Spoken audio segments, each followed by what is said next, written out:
touring band, how did the whole band come together? How did you pick the people? Well, first, you know, okay, so we got Miles and I, so that was like, that was 3/4 of the battle, really. You know, 'cause prior to Miles coming on, I'd actually gone through the process of screening singers that could handle what he's doing, you know, and I found guys that could do it, but when I heard Miles, I was like, fuck, that's the guy right there. You know?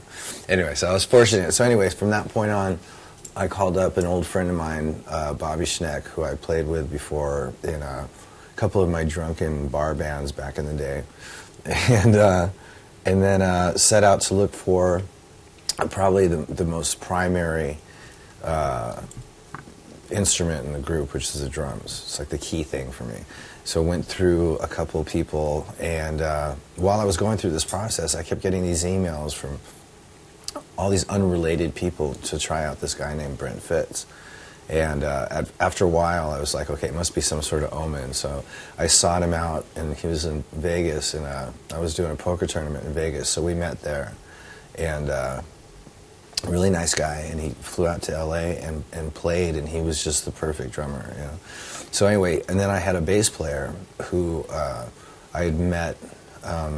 Basically, he was the bass player for a singer that I auditioned for Velvet Revolver previously for this band from Canada, and on record sounded like a great bass player.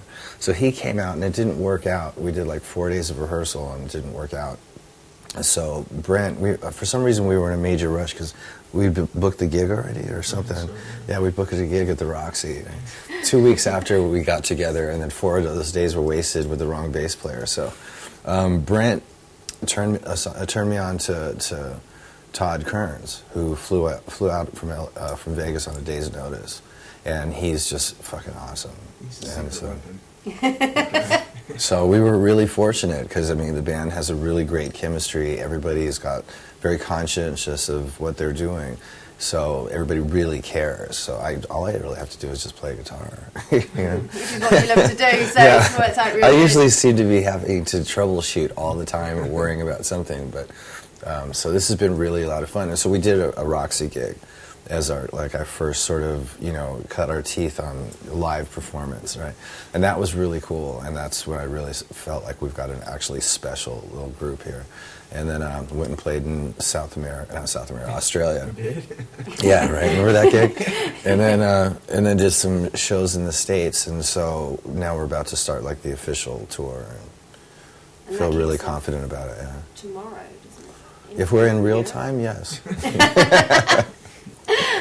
So that'll be in Amsterdam. Yeah, the Pink Pop Fest. And then you're going all the way Through, yeah, just all these European festivals, including the UK and Germany, Italy, goes on and on. and you'll be back here for download. And we'll be back here for download, yeah. Looking forward to it? Yeah, I'm really excited. That's like a special festival for me, you know, because one, because Aerosmith is playing, and that just takes me back to the first time I ever played Monsters of Rock. It was during the Aerosmith tour, and we jumped off the tour for a second to fly to England and play here, and then went back out with them. So the fact that they're coming here and playing, and it's also my fourth Donington, let's say, in my fourth group. Is there any, I'm trying to think if there's been anybody else who's done that as many times. I don't think so, but Go on. that's not the point, though. But it still is pretty cool. Yeah. Maybe go back with another band in another few years' time. Well, see then if you can break another record. I don't know if that might send the wrong message. So it's been really great talking to you guys. We're really looking forward to seeing you finally in the UK for download. It's gonna be special. Looking forward to playing here. Yeah. Thank you very much. Thanks. Starlight, don't you cry.